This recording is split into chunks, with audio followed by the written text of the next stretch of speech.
Olá você telespectadora, olá você telespectador da Cultura Litoral. A partir de agora você acompanha a edição do Opinião Litoral desta segunda-feira, 14 de novembro.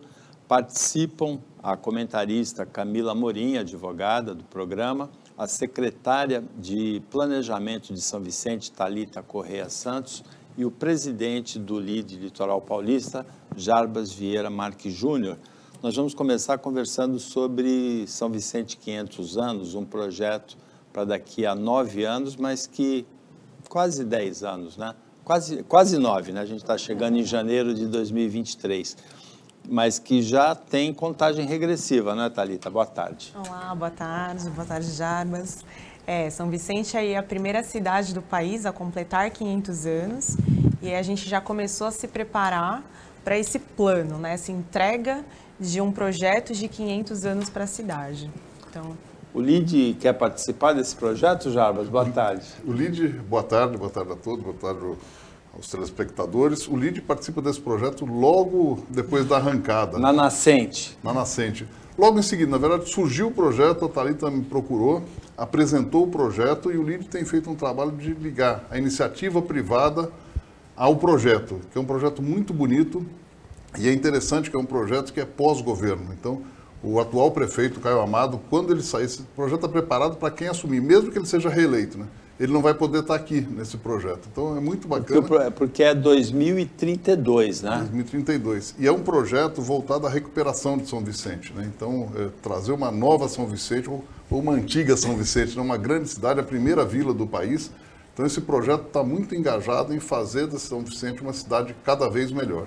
A Camila vai querer saber da Thalita quais são as principais diretrizes desse projeto, Exatamente. Né? Eu queria saber. Boa tarde a todos. As principais diretrizes, eu acho que São Vicente tem um potencial enorme para turismo por ser a nossa história, né?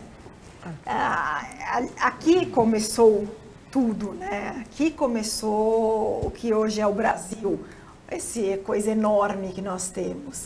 E o que a gente tem das iniciativas, as expectativas, o que a gente já pode adiantar para o nosso público? Fiquem atentos a isso, porque daqui 9 anos estaremos lá comemorando e vendo acontecer. Bom, o turismo ele é um eixo, né, dentro desse plano dos 500 anos. E tanto que o primeiro passo foi juntar a Secretaria de Turismo com o Desenvolvimento Econômico, pelo entendimento de que desenvolvimento econômico vai ser uma alavanca através do turismo na cidade. E essa narrativa só a gente tem, né? A primeira do Brasil é a exclusividade de São Vicente. Não importa se Martim Afonso chegou na Bahia, no Rio de Janeiro, mas a primeira vila fundada foi São Vicente. Então, a gente tem construído, a começar pela revitalização de toda a nossa orla, isso já foi iniciado. A gente tem os nossos equipamentos culturais, todo o circuito histórico e turístico ali da cidade está sendo revitalizado com projetos de inovação. O próprio tour autoguiado, hoje o turista já pode ir fazer todo o passeio ali do nosso eixo histórico, mas pensando numa perspectiva de médio e longo prazo, a gente tem buscado apoio, o prefeito inclusive está em Portugal, buscando apoio de instituições portuguesas também para a revitalização ali da Casa Martim Afonso, da Vila de São Vicente, da nossa parede histórica ali onde Martim Afonso morou, enfim, uma nova praia, uma nova perspectiva de orla e uma nova perspectiva de eixo cultural e histórico da cidade a gente pode esperar para esses 500 anos. Agora você, Thalita, falou em recuperação. Um dos problemas graves de São Vicente são as enchentes, as inundações.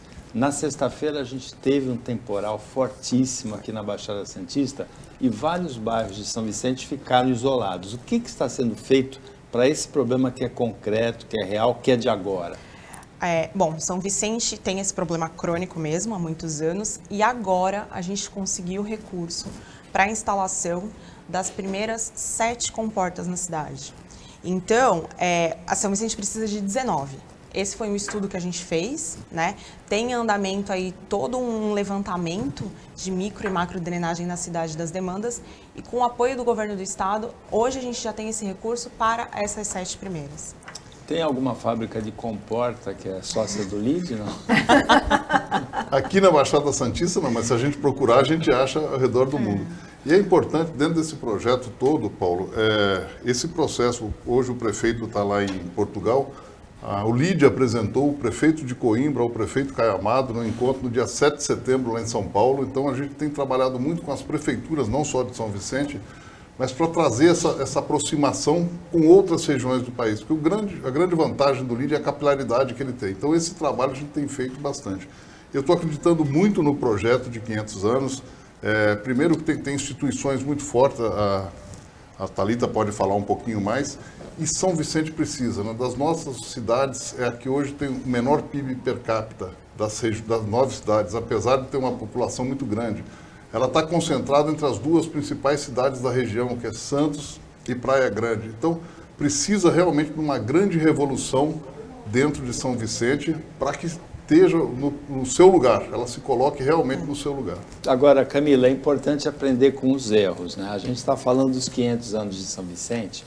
O Jarbas acabou de falar do 7 de setembro, que foi um mico, né? Os 200 anos da independência do Brasil foi outro mico. Uma comemoração assim muito abaixo do que se esperava, com um caráter também muito abaixo do que se esperava. São Vicente precisa aprender com o erro, né?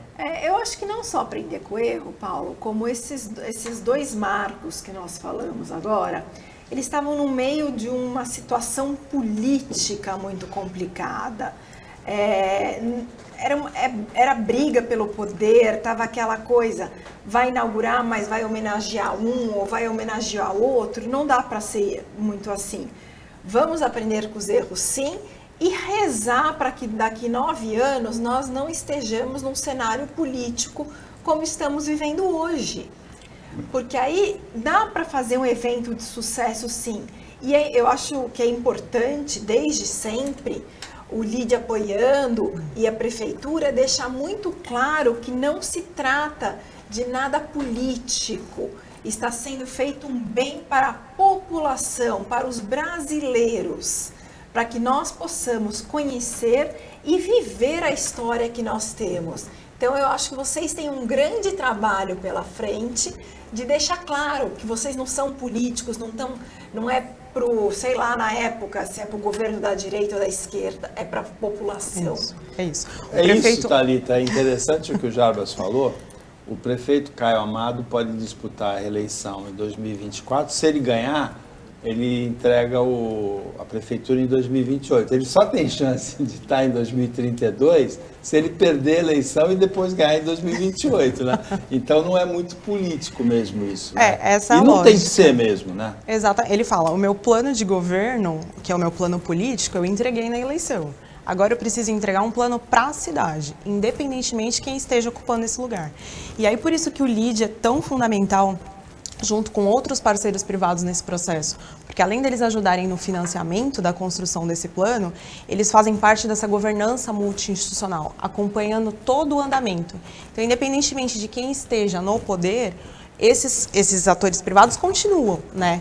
E aí eles continuam na manutenção dessa governança e monitoramento do alcance do que esse plano traçou. Os atores privados continuam, Jarbas?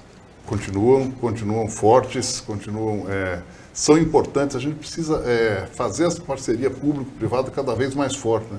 O poder público não tem recursos, a gente sabe no Brasil, uma parte muito pequena do orçamento vai para investimento. Então é a hora que a iniciativa privada tem que participar. E voltando lá à comemoração dos 200 anos, comemoração de 500 anos da primeira cidade do Brasil e várias outras comemorações, o brasileiro precisa aprender a ter orgulho do que faz e precisaria ter entre aspas, um marqueteiro dentro de cada governo, valorizando o que a gente tem, isso seja na esfera municipal, estadual e federal. 200 anos, uma data tão importante e a gente não conseguiu comemorar, não conseguiu mostrar para o mundo. O coração de Dom Pedro veio aqui para o Brasil, ninguém falou disso. Então, só falou da vinda, não falou do Um exemplo, uma coisa que me incomoda muito é andar na Dutra, onde teve o acidente do Juscelino Kubitschek. Ali tinha que ter um local com um carro, com um modelo semelhante do carro dele, para visitação, para que os jovens saibam quem foi Juscelino Kubitschek, concorda ou não concorda, é outra coisa, mas é o seguinte, é a história do país. Se fosse nos Estados Unidos, você pode ter certeza que a Dutra teria um templo ali para o Juscelino Kubitschek. Tem marqueteiro aqui no estúdio concordando com o que você falou, viu, Jarbas? Nós somos uma região que tem é o berço da história do Brasil. Aqui como a Bahia, quer dizer, a Baixada Santista e Salvador e Ilhéus são berços da nossa cultura. A gente precisava explorar mais também. Agora, nessa comemoração do 7 de setembro, que o país esperava muito mais do que foi realizado, é preciso destacar que teve um oásis aí, que foi a reinauguração do Museu da Independência em São Paulo, né? Não é, Camila? Tô louca para visitar. Fica a dica para quem estiver nos ouvindo, toda segunda-feira eles abrem para visitação. E eles vão ficar agora até o final de novembro com visitações gratuitas. E das imagens que a gente vê de dentro do museu, tá uma coisa maravilhosa, você realmente volta ao tempo. E como o Jarbas disse, a gente precisa ter orgulho da nossa história, ter a cidadania, você saber o que aconteceu. Porque é muito simples você aprender no livro de história da escola, todos nós aprendemos, mas você vivenciar o que aconteceu é gostoso, você aprende muito mais. As escolas deveriam ter projetos de que, em vez de ficar no livro, levar para passear. Poxa, daqui 9 anos nós vamos ter uma restauração de São Vicente. Daqui 9 anos eu espero que as escolas, em vez de ficar ensinando só no livro, tragam as crianças para conhecer o que elas estão falando. Eu sou da época que eu ia na biquinha, comer queijadinha e beber aquela água que saía da biquinha, na fonte, da biquinha antiga. Isso são coisas que marcam uma infância e fazem bem. Então, assim, o São Vicente está fazendo um trabalho bárbaro para fazer com que as próximas gerações, e até nós, porque vamos todos ali, conheceu do que se trata o assunto, porque livro traz uma imagem que não é aquilo mesmo, não traz a vivência. São Vicente fica entre Santos e Praia Grande, e Santos é uma cidade que avançou muito na acessibilidade, né, Thalita? Praia Grande também. São Vicente está avançando nesse campo? Ainda está devendo, né? Ainda tem muitos desafios pela frente, né? A gente sempre fala, a acessibilidade, ela, além de arquitetônica, ela também é metodológica, ela é programática, ela é atitudinal. Então, assim, algumas coisas hoje a gente já tem de diferença. A gente recentemente inaugurou o Multa Cidadã, que é aquele programa que o cidadão consegue multar o carro ali, multar do aspecto de vista atitudinal, né? O carro que está estacionado indevidamente de vagas reservadas exclusivamente a pessoas com deficiência, mas ainda é um desafio para o cadeirante, para quem anda de muleta. Mas, por exemplo, o transporte. Hoje os nossos transportes já são 100% acessíveis. A gente tem avançado, mas o desafio ainda é grande. Tem a multa também para quem para em frente à rampa do portador de deficiência, do deficiente? Sim, porque ela é registrada ali, né? Ela é demarcada e ali ela não pode... A multa cidadã, ela é boa porque a pessoa individualmente exerce ali a atitude dela enquanto cidadã e chama a atenção do agente de trânsito, que facilita que o agente possa aplicar a multa devidamente. Teve um caso recente que repercutiu muito, que foi a instalação de uma boca de lobo na frente de uma rampa, né? Ou da rampa na frente... Corrigiram isso já? Olha... É uma boca de lobo bem na frente de uma rampa para deficiente. Tá.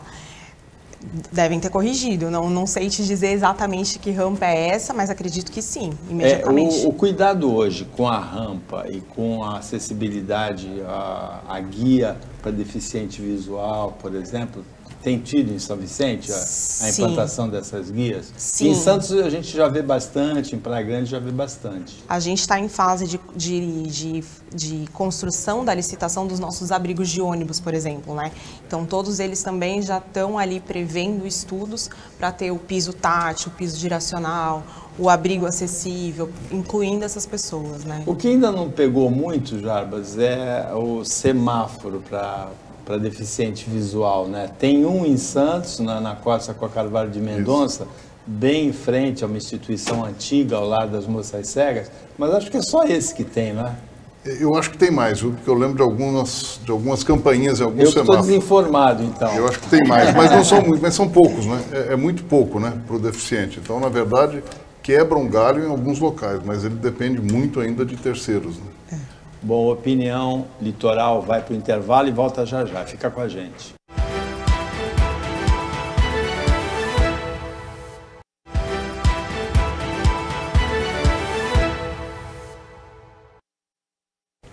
Voltando com a opinião litoral, nesta segunda-feira participam o Jarbas Vieira Marques Júnior, que é presidente do LIDE Litoral Paulista, a Thalita Correia Santos, que é secretária de Planejamento de São Vicente, e a Camila Morim, que é advogada e que é comentarista do programa. Thalita, na sexta-feira teve incêndio no São Manuel, em Santos, 40 barracos incendiados. Aqui na Baixada, em São Vicente, isso também acontece, a gente tem uma bomba relógio, né, que é do Brasil todo, áreas de risco urbanizadas, né, e em Santos, em Guarujá, a gente em 2020 teve em São Vicente, Santos e Guarujá, uma tragédia na chuva de março, né? Tem um planejamento, você secretário de planejamento, tem um planejamento nessa área para erradicação dessas urbanizações, para eliminação desses riscos? Todos os anos a gente tem o que a gente chama de plano de contingência, né, coordenado pela Defesa Civil do município, e todos os anos esse plano ele é atualizado e revisado.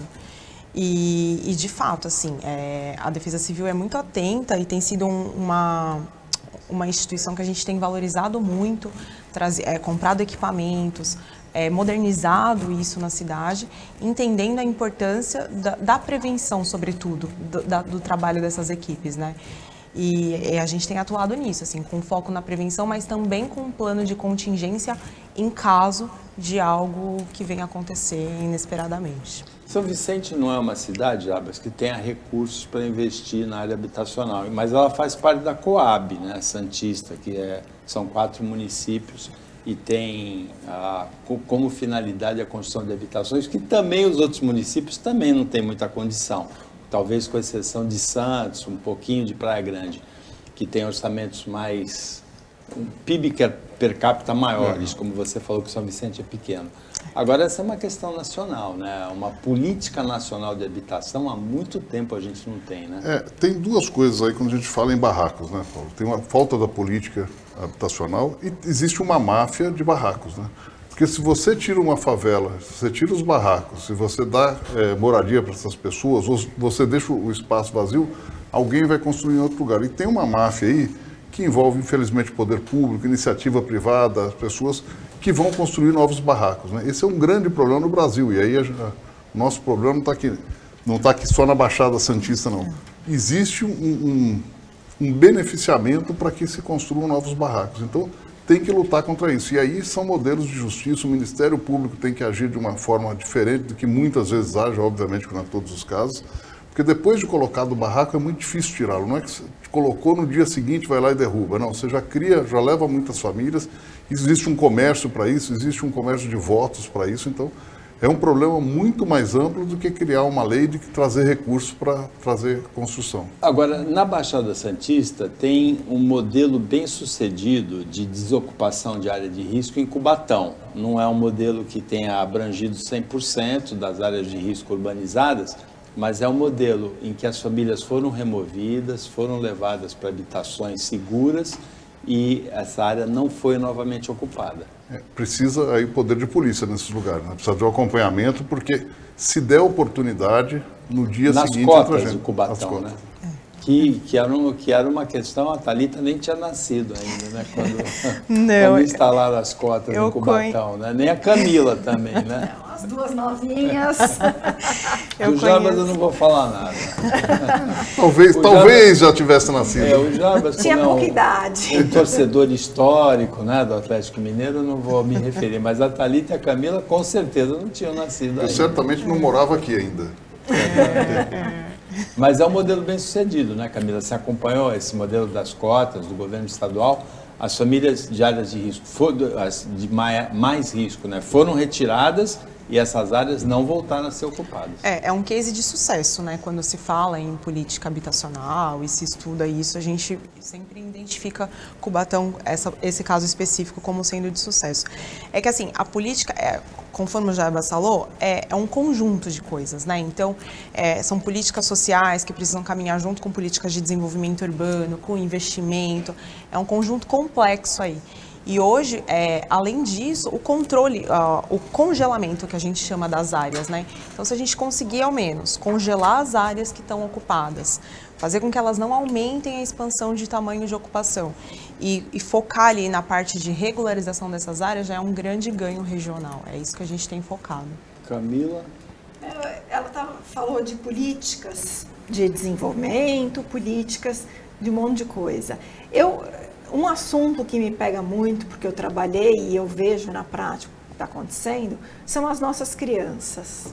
Cada vez mais a gente vê crianças no farol, um adulto sentado, aquelas crianças vendendo bala, recolhendo dinheiro e levando para esse adulto. Existe alguma política, alguma ação nesse sentido de proteção dessas crianças, de educação para essas crianças? Ao meu ponto de vista, tudo vai da educação. O que a gente teria hoje em São Vicente para esse desenvolvimento, para tirar essas crianças dessa miséria e dessa exploração? Olha, muito legal você ter tocado nesse assunto, porque é um dos assuntos do meu coração também, né? E a gente recentemente, em parceria com a Unicef, conseguiu fazer a busca. A gente tinha um índice de evasão muito alto na cidade. E nos últimos 12 meses, a gente conseguiu trazer de volta para a escola 92% das crianças que não tinham se rematriculado. Junto com a Unicef, Ministério Público, trabalho integrado entre secretarias de assistência social, saúde, educação, planejamento. Então, assim, isso foi um grande ganho para a gente nos últimos 12 meses, né? Significa que 92% das nossas crianças que estavam fora da escola voltaram a frequentar as escolas.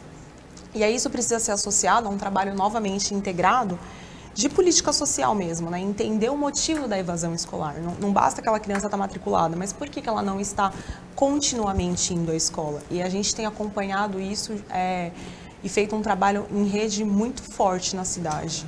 Thalita, não é da sua área, mas o governo estadual, ele chega, nesse ano de 2023, a 44% das escolas, são mais de 2.400 escolas, com a jornada integral, de manhã e à tarde. Na Baixada, algumas, acho que em São Vicente tem também algumas escolas estaduais que passam a ter dupla jornada. Aí o aprendizado de quem já tem esse regime há 3 anos em matemática, o desempenho é o dobro dos outros alunos, em português é 70% menor, e a evasão praticamente é eliminada, porque tem as refeições o dia todo também, né? Tem a prática esportiva. São Vicente vai mergulhar nisso? Sim, a Secretaria de Educação tem trabalhado nesse sentido, em construir propostas nesse caminho, ampliar, pensar todo o desenho logístico da ampliação da jornada, né, do que cabe ali, e é o que você falou, né, então além de você garantir um aprendizado de mais qualidade, com mais tempo, você garante o abastecimento nutricional daquelas crianças. É bem mais caro, né?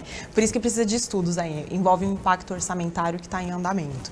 Agora, Jarbas, tem iniciativas assim de governo que a gente precisa elogiar. O Enem, que foi realizado ontem, é uma iniciativa do governo Fernando Henrique. Introduziu uma avaliação externa na aprendizagem do ensino médio. Então, os pais, os professores podem acompanhar como é que cada escola, porque o aluno presta um exame que é nacional, que é para o Brasil inteiro. Então, é uma avaliação externa da aprendizagem que ele teve na escola. O sucesso é tão grande dessa iniciativa que um número enorme de universidades usa hoje como vestibular. Então, a pessoa que precisava prestar um vestibular na Bahia, outro no Espírito Santo, outro no Rio Grande do Sul, no mesmo exame ela se candidata para todas essas escolas, né? As federais todas, né? As estaduais, algumas, particulares, várias, e a USP está entrando, né? A partir do próximo, acho, se eu não me engano, no próximo ano. O sucesso, né? O sucesso. Minha filha ontem, inclusive, fez o Enem. Tem uma menina de 16 anos e ela está no 2º do ensino médio, mas a ansiedade, a preocupação de saber como ela está indo. Isso é bacana, porque ela fez um ano antes para se preparar para o próximo ano que ela vai buscar o vestibular. E, de uma forma muito importante, a gente consegue equilibrar, fazer a avaliação, né? Qual a diferença da educação no poder público, da privada? Qual a educação do sul para o sudeste, para o nordeste? A gente tem um exemplo, quem consegue medir muito bem, o Ceará, né, tem tido muitos resultados positivos no Enem, inclusive no ITA, né? Você que é engenheiro, que é uma das universidades das faculdades mais difíceis de se entrar, o Instituto Tecnológico da Aeronáutica, tem muito cearense. Por quê? Porque a partir de resultados ruins, tomaram ações e aí trabalharam preventivamente. É porque a gente critica muito, né? Mas quando alguma coisa é bem sucedida assim, precisa ser elogiada também, né? Tanto a iniciativa do Enem, que foi lá do ministro Paulo Renato, da Educação, do governo Fernando Henrique, como essa iniciativa do governo do Estado, que ainda não é perfeita, mas de quase metade das escolas com ensino em jornada, a gente está chegando aí com 50 anos de atraso. Eu acho que mais importante, ou tão importante, não mais importante, tão importante quanto a educação, é tirar essas crianças do mau caminho, do tráfico, de uma série de outros caminhos ruins. Porque você estando na escola, você gasta energia ali, aprende, estuda, tem as alimentações, tem as refeições, e você começa a vislumbrar o futuro melhor, né? Quando você começa a ver que através do estudo tem mais oportunidade na vida, você vai seguir esse caminho. Então, acho que tem resultados são vários. Obviamente que o investimento é maior no curto prazo, mas no longo prazo o retorno é muito maior também. É porque isso de investimento, que é maior agora, vai economizar em cadeia, em prisão, em presídio, vai economizar em hospital no futuro, né? Força policial, em operações, para tirar, inclusive, para tirar essas pessoas do vício, do futuro vício, para uma vida mais saudável. Então, é uma rede de economia. Você faz um valor de investimento e dali para frente esse valor vai sendo dissolvido pelo que você terá de deixar de fazer. Porque hoje um preso custa muito caro. Se você pegar esse dinheiro que custa um preso e investir na educação de uma criança, está fazendo um benefício muito maior. O bacana do Enem é que não é uma política de governo, de Estado, né? Porque passou vários governos e todos continuaram. Acho que um grande erro da gestão Bolsonaro foi mudar o nome Bolsa Família para Bolsa Verde e Amarelo. Já até esqueci. Auxílio Brasil. Auxílio Brasil, porque agora vai voltar. Ele tinha que falar o seguinte, ó, Deu os opositores, certo, eu vou continuar com esse nome e vou dar algo. Essa briga ideológica é muito ruim para o país, e aí, independente do lado direita, esquerda, centro, a gente tem que olhar para o país para frente. Antigamente tinha isso nas cidades, entrava o prefeito, mudava a pintura do ônibus, lembra? Sim. Isso mesmo. E aí, cada vez que entrava, mudava a pintura, a passagem acaba ficando mais cara, porque tem um custo aquilo também, né? E completamente sem sentido, a justiça proibiu isso, né? Caracterizar a frota com as cores do prefeito de ocasião. E a gente tinha que ter mais políticas de Estado, acho que para a educação principalmente. Não pode cada governo pensar numa educação de forma diferente do outro. Acho que tem que todos os atores sentarem e falar qual é o melhor modelo. Muda isso, muda aquilo, não dá. O Opinião Litoral para o intervalo, é rapidinho, fica com a gente.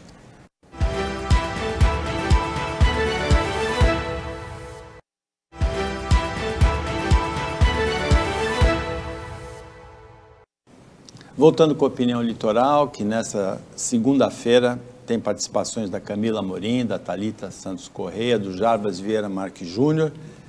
E você, telespectadora, você, telespectador, vai ficar sabendo agora do lançamento de uma união do Viver em Santos com a TV Cultura Litoral. Vamos assistir a um vídeo que define o que significa essa nova parceria. Salve, galera da Baixada, Edson Júnior aqui da Viver em Santos. Danilo Martins, da TV Cultura Litoral. Olha, passando aqui para dizer que a partir de agora a TV Cultura Litoral e Viver em Santos estão juntinhas numa parceria incrível, tipo um casamento, só que só com a parte boa. É uma parceria bacana que vai entregar um conteúdo do jeito que você quer, a hora que você quiser. Para você poder assistir indo ao trabalho ou voltando dele, na bicicleta, na academia, ou até no banheiro, quem sabe. Boa, mandou bem. Essa do banheiro é boa. Ninguém mais vê revista no banheiro, Nada, né? É tudo digital, no celular, Facebook, digital. TikTok, Instagram. Mas é isso, TV Cultura Litoral e Viver em Santos numa parceria monstro, pensada única e exclusivamente pra você. Pra você. Como tu brega isso, né? Pagodinho. Parece pagode anos 90, isso. Mas olha, não tenho dúvida de que vai ser um grande sucesso, né, Danilo? Já é um grande sucesso. Já é. Vamos ver o que meu pai acha? E aí, pai? Pô, essa parceria é o seguinte, é igual manteiga e pão de cará. Não tem como dar errado, moro? Então a gente conta com vocês para assistir, porque vai ter muito conteúdo, moro? Não é que nem aquelas revistinhas seleção, não. É conteúdo legal mesmo. Então vocês têm que assistir, compartilhar e divulgar para todo mundo. Valeu, molecadinha! Tamo junto! Jarbas, você já se debruçou sobre esse assunto, mas eu quero sua opinião. Santos e região, Baixada Santista ou Litoral Paulista? Porque o Viver em Santos e região é o nome completo, mas a gente acaba dizendo só Viver em Santos e a Thalita, que é de São Vicente, fica brava, né? Olha, o que eu percebi, trazendo o LIDE chamava LIDE Santos, eu queria que chamasse LIDE Baixada Santista, e aí lá no LIDE falaram, não, Baixada não, porque remete, para quem não é daqui, remete a Baixada Fluminense, e sempre se escuta a notícia ruim da Baixada, então tira o nome Baixada. E aí virou Litoral Paulista. Obviamente que o Litoral Paulista é muito mais amplo do que os 9 municípios da Baixada. Mas eu acho que quando a gente coloca o nome de uma cidade, a gente exclui as outras. Então, obviamente que é um nome que já pegou, mas já eu tenho pegou, certeza... Santos e região, né? Eu tenho certeza que com o tempo dá para ir mudando esse nome, mudando a marca, para que São Vicente, quem está em São Vicente tenha prazer de ouvir, quem está em Praia Grande tenha prazer de ouvir, quem está em Peruíbe, Bertioga, todos os municípios. Inclusive porque o Opinião, o nome é Litoral, a TV Cultura é Litoral. Você tem uma sugestão de nome para o Viver em Santos e região, Thalita? Você fica você pensa e depois apresenta. Eu tenho uma sugestão para o Viver em São Vicente e região, né? E você, Camila? Para mim, eu sou de São Paulo, mas sempre frequentei Santos. E eu não sei nem dizer aonde que é a divisão Santos-São Vicente. Para mim é tudo uma coisa só. Por sinal que é pertinho de onde você mora. É pertinho de onde eu moro e mesmo andando a pé, de carro, para mim é tudo uma coisa só. Eu diria que assim, um pouquinho diferente seria o Guarujá, porque eu pego uma balsa. Mas Santos e São Vicente, na minha cabeça, é uma coisa só. E eu acredito que muita gente também tem essa impressão de que estamos todos juntos numa coisa só. Então, assim, eu tenho 40 anos, desde sempre frequento aqui e tô ali bem na divisa, mas eu não sei onde é a divisa. Então, eu acho que assim, o Santos acabou sendo a capital da Baixada por uma questão de desenvolvimento da cidade, enfim. Mas que é tudo junto, então eu não vejo problema em ser Santos e região. Santos concentra um pouquinho da prestação de serviços para a região metropolitana na área de educação, né? Hoje em dia diversificou as universidades se diversificaram, mas a prestação de serviços de saúde também, né? Vários serviços Santos concentra. Praia Grande é um centro mais geográfico do que Santos, da região, e vem ganhando espaço também, mas eu gosto muito, Thalita, da história do cidadão metropolitano, né? O sujeito que mora, vamos dizer, em Guarujá, trabalha em Cubatão, estuda em Santos, a namorada é de São Vicente, ou o namorado da moça é de São Vicente, e aí ele enfrenta uma dificuldade muito grande com o sistema de transporte público, né? E mesmo com o sistema de transporte individual com o automóvel, né? A gente não tem uma integração da região metropolitana como deveria ter para essa vida que já é integrada, né? O potencial de integração entre a mobilidade na região aqui é muito forte, né? Tem muitas coisas que podem ser feitas. Hoje a ciclovia, a gente hoje consegue ter um modal aí mais integrado. A ciclovia é um case de sucesso, né? Se você ficar mais ou menos onde a Camila mora, perto da divisa entre Santos e São Vicente, entre as 6 às 7 da manhã, entre as 6 às 7 da noite, é um fluxo de bicicletas impressionante. Absurdo. A cidade tem muito potencial para isso. Estudantes, a cidade plana, com uma ciclovia adequada, enfim, todo o impacto sustentável que isso também gera, né? Mas é isso, e São Vicente exporta muita mão de obra para as outras cidades, né? Então a importância desse modal ser cada vez mais integrado para a qualidade de vida do cidadão vicentino ali que trabalha nas outras regiões é super importante. E esse Viver em Santos, ele capta um jeito de vida que não é de Santos e região, é um jeito de vida que é comum aqui de Guarujá, São Vicente, Praia Grande, Peruíbe, né? Que já é o perfil do Caiçara, né? Já é o perfil que eu vim de fora, eu sou mineiro, primeiro que não tem praia onde eu nasci, né? Mas fui criado no ABC, vinha muito para cá. E tem muito dessa característica, né? Quem mora em cidade praiana é mais leve, né? No dia a dia, menos tenso, tem... Primeiro porque se você está estressado, você olha para o mar, já passou o estresse na hora, né? E são pessoas que respeitam muito, acho que estão sempre...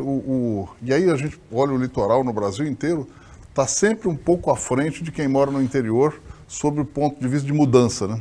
Sempre quem está no litoral tem um passo à frente, está mais aberto a mudanças, quando a gente fala em vários temas, quer dizer, esportes, aqui, todo o litoral, aqui a Baixada Santista é fantástica para esporte, Santos em particular, então está todo mundo mais aberto, então tem muita coisa aqui que está mais aberto na Baixada Santista.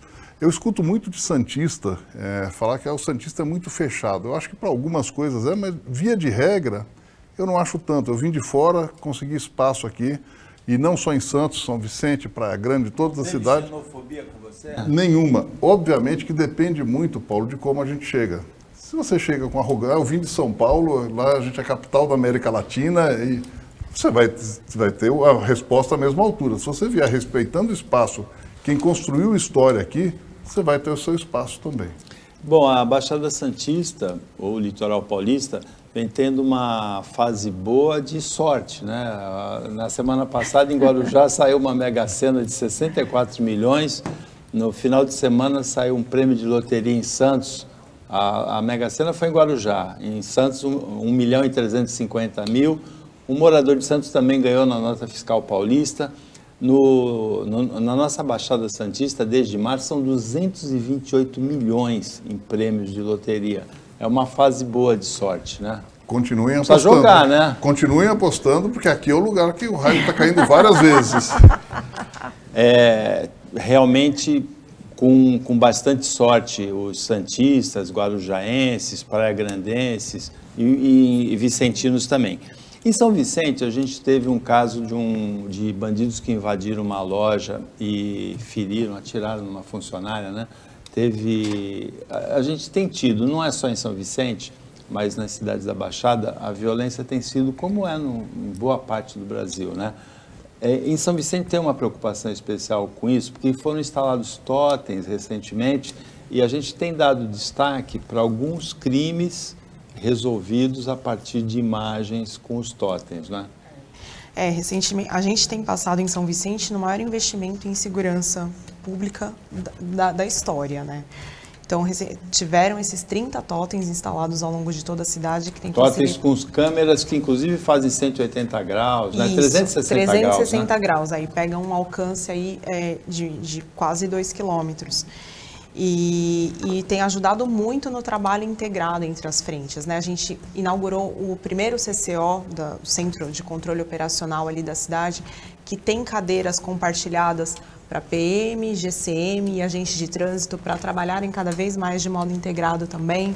Então, assim, é o olhar integrado, entendendo que a Guarda Municipal é um apoio às forças policiais do Estado, né, que é a competência estadual, mas que a gente tem trabalhado muito fortemente entendendo que o cidadão vicentino vive na cidade. Então, esse apoio é mais que fundamental por parte do município também. E a situação em São Vicente é bem complicada mesmo. Eu lembro que quando os primeiros totens foram instalados, teve um episódio bizarro, que foi o sequestro de um caminhão de lixo por bandidos para jogarem contra os totens e derrubarem os totens, não foi? Foi, teve esse caso que aconteceu e aí muito rapidamente esse totem foi substituído, né? Porque a gente faz o aluguel do serviço, mas teve isso, foi uma resistência ali que, enfim, que acabou tendo esse ocorrido e foi substituído e a gente continua dando andamento. E aí a gente volta para aquela questão de política pública, né? O país, infelizmente, não tem uma política nacional de segurança pública, né? Me parece que não tem interesse dos governantes, né? O Estado não fala com o município, que não fala com a federação, e a gente, cada vez, cada um trabalhando por si, independentemente. E a gente está falando de um crime que está virando uma regra, né? Assalto à joalheria, né? Então tem gente especializada nesse tipo de crime, no Brasil inteiro, no estado de São Paulo em particular. E a gente pensar que entrar num shopping onde tem segurança, mesmo que não seja armado, que você está num movimento para sair com um carro ali ou com uma moto, não é tão fácil. Eles estão muito planejados, então no final do dia, então foi num domingo, então todo o horário, então eles estão muito bem planejados. E esse é um tipo de crime que está acontecendo muito hoje, aí a criminalidade está sempre um passo à frente, né? Então, por mais que a polícia, a justiça estejam trabalhando, o bandido já está pensando um passo à frente, mas esse é um dos principais pontos hoje, junto com os piques, né? Então, a gente ainda são algumas ações que os criminosos estão cada vez mais evoluídos, cada vez mais à frente. As joalherias, eu acho que tem que ter, em algum momento, vai ter alguma ação dos shopping centers, porque esse, como é um crime recorrente, daqui a pouco vem para outros shoppings, e tem gente muito preparada. Em breve... Aconteceram alguns em São Paulo também, Aconteceram vários. Vários. Então, no estado de São Paulo, de uma forma geral, é onde tem mais acontecido, né? E em Campinas, no shopping Dom Pedro, teve também. Então, tem... E sempre com joalheria, porque é um produto de alto valor agregado, fácil de colocar no mercado. Ou você vende a joia, ou você vende o ouro, vende as peças. E pequeno, fácil transporte também, fácil né? transporte também. Então, aí tem que ter mais política pública, isso, e reunindo todos os players. Eu tenho a impressão que hoje a gente tem aí apesar do governo federal ser mais à esquerda e o governo estadual ser mais à direita, você tem players aí, tanto o papel do presidente quanto do Tarcísio, acho que eles vão se falar mais. A sensação que a gente vai ter uma comunicação melhor do que foi recentemente para o estado de São Paulo com Dória e Bolsonaro. Então deve ter alguma evolução aí, a gente espera. Bom, pior que a comunicação entre Dória e Bolsonaro seria impossível, né? Não, e quando ela ficou boa, quando ela levantaram a bandeira branca, o Sérgio Moro soltou aquele vídeo, o Supremo foi e divulgou. Aí eles romperam de novo. Durou um dia a trégua entre os dois, né? Pior que Dória e Bolsonaro vai ser difícil, né, Camila? Vai ser difícil. Eu acho que Lula e Bolsonaro vai ser pior, né? Agora... Esse não tem. Precisa de uma política pública de segurança pública, né? Precisa de uma união das forças. Política pública de segurança, uma política nacional de segurança pública. Precisa união de forças, um sentar na cadeira do lado, cada um sabendo o seu papel. É uma coisa que a gente fala muito aqui em relação às drogas no porto, que precisa de um trabalho da Polícia Internacional. Cada um sabe o seu papel, mas todos se comunicam, todos conversam numa boa, ninguém briga, não vamos ter Dória e Bolsonaro, vamos ter um trabalho conjunto para dar certo. E fala em política, a gente acusa muitos países de terceiro mundo, agora os países em desenvolvimento, que são os exportadores.